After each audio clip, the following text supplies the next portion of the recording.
C'est très important pour moi que je ne sois pas assujetti à un matériau, à une technique ou une technologie, qu'elle soit ancienne ou actuelle. Ce qui m'intéresse, c'est de dire des choses importantes pour mon époque en interrogeant des phénomènes de société. Et c'est qu'une fois que je me suis vraiment informé, que j'ai analysé ce que je scrute et ce que je veux interroger, que j'en ai fait la synthèse, que tout à coup je me demande quelle matérialité ça peut revêtir pour vraiment révéler le concept de départ et l'idée. Donc ça peut prendre absolument des aspects extrêmement différents. Je peux travailler avec la sculpture en marbre de Carrare, je peux travailler avec la vidéo, avec la photo, avec l'intelligence artificielle, avec la robotique. Je peux cultiver ma flore vaginale, ma flore intestinale, ma flore buccale ou mes cellules. Ou bien je peux faire de la réalité augmentée, ou faire un robot qui parle avec ma voix, etc. Cela dépend vraiment de mon angle d'attaque. Et bien sûr, je fais aussi beaucoup de photos et de vidéos. Ah non, la provocation vraiment ne m'intéresse pas. Moi, je fais mon travail et après les autres réagissent comme ils veulent. C'est vraiment bien faire et laisser dire. Non, mais en tout cas, moi j'ai commencé en fait par la peinture et la sculpture, et j'y reviens souvent, donc bien avant le corps. Et puis il y a eu un moment où je me suis dit, finalement le corps c'est le plus important et c'est un matériau comme un autre parmi tous les matériaux. J'estime est politique, que le corps est politique, que le privé est politique, que tout ce qu'on fait est politique, et que tout le monde a un corps, et que tout le monde s'interroge à la fois sur son propre corps et sur l'avenir du corps, et le corps et les nouvelles technologies, etc. Donc c'est là où j'ai essayé d'inscrire mon travail, effectivement. Oui, j'ai travaillé avec la chirurgie esthétique, mais en essayant vraiment de la détourner de ses habitudes d'amélioration et de rajeunissement. En fait, les journaux ne l'ont pas dit, alors que ça a fait un très grand scandale médiatique, mais j'ai voulu mettre des implants qui sont habituellement mis sur les pommettes, sur les tempes de chaque côté du front, parce que c'était une opération qui n'était pas censée apporter de la beauté, mais au contraire, de la monstruosité, de la laideur, et c'était me rendre indésirable. Et d'ailleurs, beaucoup de gens m'avaient mis en garde, dont certains chirurgiens, de surtout pas faire une chose pareille. Et en fait, ce qui est absolument fantastique, c'est qu'après vraiment, effectivement, que ce soit dans les journaux, les télés, etc., une très grande controverse où beaucoup de gens ont dit c'est pas de l'art, etc. Tout à coup, actuellement, il est vraiment pas rare qu'on me dise « Oh mais Orlan, comme tu es belle !» Je dis « Vous avez mal regardé. Vous avez vu les deux bosses ?» Et on me dit « Oh ben ça te va très bien. » Donc ce qui est formidable, c'est que ces deux bosses qui étaient censées amener de la monstruosité, finalement sont devenus des organes de séduction. C'est ma décapotable. Par exemple, il y a une de mes œuvres qui est une œuvre manifeste, j'essaie toujours que mes œuvres soient des manifestes, qui est la série des self-hybridations africaines. Et c'est une série qui est en noir et blanc, parce que j'ai travaillé avec les photos ethnographiques. Et en fait, cette africaine a un énorme labret, mais vraiment énorme.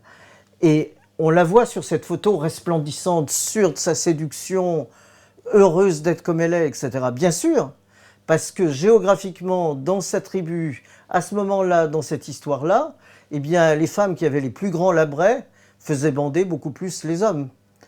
Alors qu'aujourd'hui, si on se faisait mettre un très grand labret, on serait considéré immédiatement comme un monstre indésirable. Donc c'est de cela dont j'essaye de parler. Et j'essaye bien sûr de sortir toujours de tous les stéréotypes, de tous les prêt-à-penser, de tous les modèles qu'on nous propose, et de faire un pas de côté. C'est toujours ma tentative de sortir du cadre. J'ai fait cette œuvre tentative de sortir du cadre, et en même temps, toute ma vie, j'ai essayé de sortir du cadre.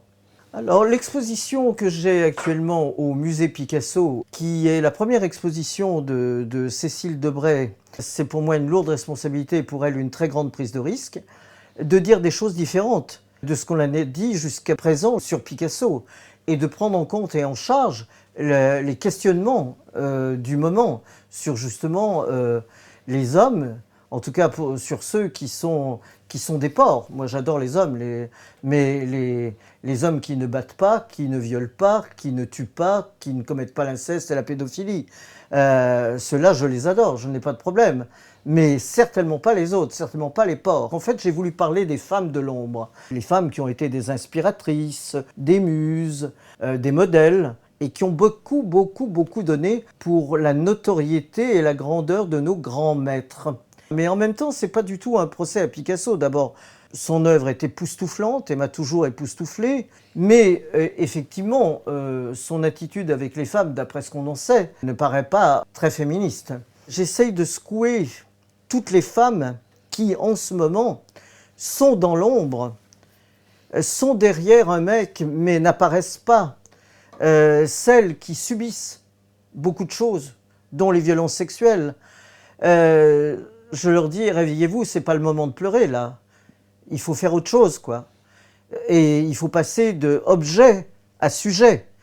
Et effectivement, pour ce faire, j'ai fait une hybridation, mais une hybridation de moi très très différente de toutes les autres hybridations que j'ai faites. J'ai fait une hybridation très très violente, on pourrait dire à la Anna Hoche, en mettant mes yeux exorbités, mes oreilles de travers, mes bosses bien sûr, et puis ma bouche en train de hurler, et avec les dents qui sont montrées, qui sont prêtes à mordre. J'ai voulu faire comme une espèce d'une photo instantanée du moment où tout à coup, toutes les femmes qui sont en train de subir se réveillent et se mettent en colère et changent d'attitude. Je fais une œuvre actuellement qui s'appelle le slow de l'artiste. Parce qu'après cette distanciation physique, je me suis dit, il faut rapprocher les corps, c'est indispensable. Et d'autre part, mes assistants qui sont très jeunes n'avaient jamais dansé le slow. Je me suis dit, il faut faire quelque chose pour les jeunes, c'est pas possible de les laisser dans cet état. Et alors j'écris beaucoup et je me suis mis à écrire des paroles de chansons. Et je les ai données à des musiciens, des musiciennes en leur demandant de me créer une mélodie tout slow. Je veux un slow torride, des slows torrides pour faire un album tout slow. Et je parle du slow d'ailleurs dans mon autobiographie qui est parue chez Gallimard, qui s'appelle Striptease, tout sur ma vie, tout sur mon art. J'ai vraiment 2 pages sur le slow absolument torride. Dans tous mes vernissages, dans tous mes finissages, dans toutes mes signatures, dans toutes mes conférences, à la fin, je propose le slow de l'artiste. Et donc, on vient danser avec moi, mais après, tout le monde danse. Et j'ai des artistes fantastiques qui m'ont fait des slows absolument extraordinaires, comme Terre Noire, ils ont travaillé avec Monteverdi, La Femme, comme Jean-Claude Dreyfus, comme Charlemagne Palestine, comme les Tétites Noires, comme mon groupe avec lequel j'ai déjà fait plusieurs choses, les Chicks on Speed, comme Régis Campo, comme... Il y en a plein qui m'ont fait des choses extraordinaires. Et j'espère bien que cet album va sortir très vite.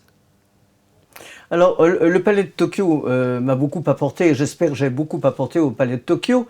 En fait, Pierre Estany, dès le début, m'a mis dans les artistes qui étaient dans le conseil d'administration.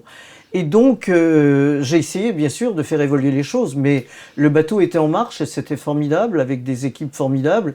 Et il y a eu des expositions, il y a eu des interventions, il y a eu des choses fantastiques. C'était un endroit où il se passait quelque chose, où il y avait de l'énergie, où ça bougeait, qui était très différente des musées traditionnels habituels. Donc ça, c'est ça qui m'a intéressé, d'apporter le maximum d'énergie. Et aussi, et ça j'y suis peut-être pas suffisamment arrivé, c'est d'interroger et à la fois tous les curateurs qui sont passés là, les commissaires, il y en a eu des fantastiques comme Nicolas Bourriaud, Jérôme Sens, etc. J'ai essayé de leur faire prendre conscience que les artistes français étaient très peu montrés en France et soutenus, et aussi et surtout les femmes. Et bien sûr, être une femme française, artiste, c'est une double peine. Et donc j'ai essayé de faire évoluer les choses. J'espère que j'y suis arrivé un tout petit peu, mais pas vraiment. Les mentalités sont toujours très fermées, que ce soit à cet endroit ou ailleurs. Je voudrais dire, pour terminer, une phrase du philosophe Nietzsche que j'adore et que j'ai fait comme mienne, c'est « Nous avons l'art pour ne pas mourir de la vérité ».